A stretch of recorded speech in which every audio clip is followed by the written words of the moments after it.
السلام علیکم ورحمۃ اللہ۔ دیکھیے، میں ویسے نہیں کہتا ہے کہ ہمارے ساتھی بولیں، کیونکہ جب تو بولیں گے نا، ایک تو ان کی اپنی ہچکچاہٹ بھی دور ہوگی، ان کو ثواب ملے گا، ان کا اپنا عمل ایک صدقہ جاریہ بن جائے گا، اور پھر ہمارے لیے یہ فائدہ ہے کہ ان کی گفتگو سے ہمیں بڑی علمی چیزیں ملتی ہیں، دلائل ملتے ہیں، کیونکہ ہر بندہ ہر اینگل سے نہیں دیکھ سکتا ہے، اور خاص کر جب آپس میں دو بندے براہ راست وہ کلپ ڈال رہے ہوں تو تھوڑی سی وہ تلخی بھی آ جاتی ہے۔ اگر عقیدے کا معاملہ ہے، چونکہ ہمارا عقیدے کا معاملہ، تلخی آ جاتی ہے، دوسرے معاملات میں نہیں آتی ہے۔ یاد رکھیں اس اصول کو، جب عقیدے کا اختلاف ہو تو تلخی لازمی ہے، یعنی فطری ہے، ایمان خالص ہو ہی نہیں سکتا اس تلخی کے بغیر۔ ایمان خالص کو یہ توفیق ملتی ہے کہ اس کے اندر ایمان کا جوش ہوتا ہے، اپنے مالک اور خالق کی بات کو جھٹلاتے ہوئے جب سنتا ہے تو اس کے خون میں جوش آتا ہے، ہونا چاہیے، اگر نہیں آتا ہے تو پھر وہ مومن نہیں ہے۔ اس کی مثال ہے کہ جس طرح کسی کے ماں باپ کو، کسی کے بڑے کو کوئی برا بلا کہے، گالی دے دے، تو کیا آپ کا خون نہیں کھولے گا؟ اور وہ بندہ کہے بھائی آپ کیوں بیچ میں بول رہے ہیں، میں آپ کے والد صاحب سے لگا ہوں، وہ کہے گا بھی میرے والد صاحب ہیں، میری عزت ہے، میں تو لازمی بولوں گا بیچ میں۔ تو والد کے لیے اور والدہ کے لیے تو خون کھولے،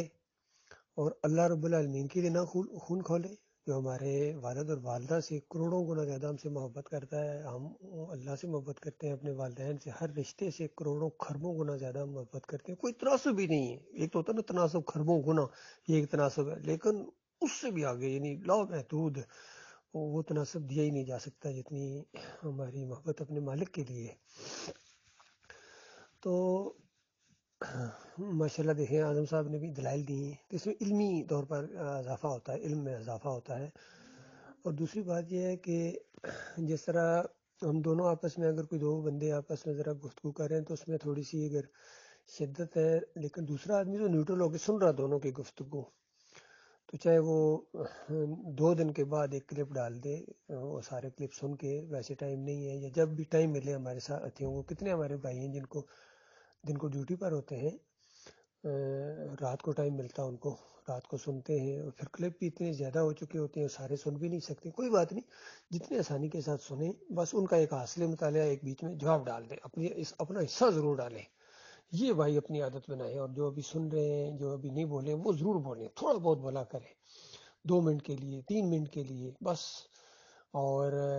اس میں 2 باتیں ہیں، ایک تو ایک ایمان عقیدے کی حق میں جو آپ دلائل دیں گے اس کو پسند کریں گے، چاہے اتنی بات کہہ دیں فلاں بندے نے یہ بات کہ مجھے بہت پسند آئی ہے، یہ بات صحیح ہے، اور جس کی بات غلط لگے اس کو کہو کہ یہ بات اس نے کہی ہے لیکن غلط بات کہی ہے۔ جس طرح ابھی وہ قاسم علی شاہ کے بارے میں انہوں نے کہا کہ غلط بات ہے، میں نے بھی ان کو کہتا رہتا ہوں کہ یہ بے شمار ان کے عقیدے کے اندر خرابیاں ہیں، باقی وہ زبردست پبلک سپیکر ہیں، بہت ہی اچھے انداز میں اپنی بات کو پہنچانے کا ہنر ہے ان کے پاس، یہ اللہ کی نعمت دی ہوئی ہے،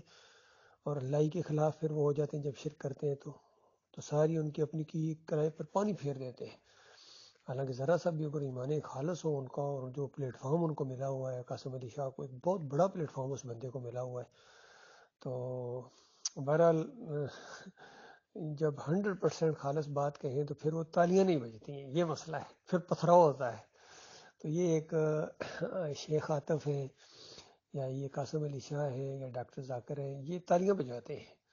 اور اگر 100% یہ توحید وہاں بیان کرے نا، کفر بھی طاغوت خاص کر کرے نا، تو پھر جو سامنے بیٹھے کرسیوں پر لوگ ہیں نا، وہ کرسیاں اٹھا کے ماریں گے، اگر نہ کرسیاں اٹھا کے مارے تو مجھے جو مرضی کہیں، کیونکہ کفر بھی طاغوت ہوگا اور سامنے لوگ بیٹھے ہوں تو کرسیاں اٹھا کے ماریں گے آپ کو۔ تو بس اللہ کی رحمت اور آخرت کا ایک یقینی وعدہ، وہ جب سامنے آتا ہے تو پھر انسان اس پر قائم رہتا ہے۔ تو یہ 8 جگہ قرآن میں طاغوت کا معاملہ آیا ہے، 8 جگہ زور دے کے، باقی یعنی اور بھی ہے ڈفرینٹ اینگل سے، لیکن 8 جگہ زور دے کے آیا ہے کہ اس کا طاغوت تم کرو گے، اور آخری سٹیج اس کا یہ ہے یقاتلوا ائمۃ الکفر، یہ کفر کے اماموں سے قتال کرو، آخری سٹیج یہ۔ ابھی جب وہ معاملہ آ جائے گا تو پھر یہ کیا کریں گے؟ ابھی تو صرف منہ سے کہا جا رہا ہے، پہلا سٹیج دل سے نفرت کرنا، دوسرا سٹیج ان کے خلاف بولنا، اور تیسرا سٹیج قتال، جہاد فی سبیل اللہ اور قتال فی سبیل اللہ۔ تو وہ بھی ایک زبان ہے، جس طرح ابھی ہم اردو میں بات چیت کر رہے ہیں، کوئی عربی میں بات چیت کرتا ہے، کوئی اردو میں کرتا ہے، کوئی انگلش میں کرتا ہے، کوئی اشاروں کی زبان ہے۔ ایک اور زبان بھی ہے، اس کا قرآن میں ذکر ہے سورہ الحدید کے اندر، لوا، جب لوہے کی زبان چلتی ہے نا اس وقت بہت سے لوگوں کے میٹر جو ہے نا وہ بالکل ٹھیک ہو جاتے ہیں، ان کو ہوش ٹھکانے آ جاتے ہیں۔ اور بے شمار دفعہ ہوا ہے کہ اللہ تعالیٰ نے چھوٹے گروہ کو بڑے گروہ کے اوپر فوقیت دی ہے اور اس کو غلبہ عطا فرمایا ہے۔ بتاؤ کہاں گئی تمہاری جمہوریت؟ انشاءاللہ ہم تھوڑی تعداد میں سب کے اوپر غالب آئیں گے۔ اس لیے ہم اللہ سے دعا بھی کرتے ہیں کہ یا اللہ ہمیں ان سارے کافروں کے اوپر، مشرکوں کے اوپر اور ان باغیوں کے اوپر، انتشاریوں کے اوپر، جمہوریوں کے اوپر، صوفیوں کے اوپر، بریلویوں کے اوپر، دیوبندیوں اور اہل حدیثوں کے اوپر غلبہ عطا فرما۔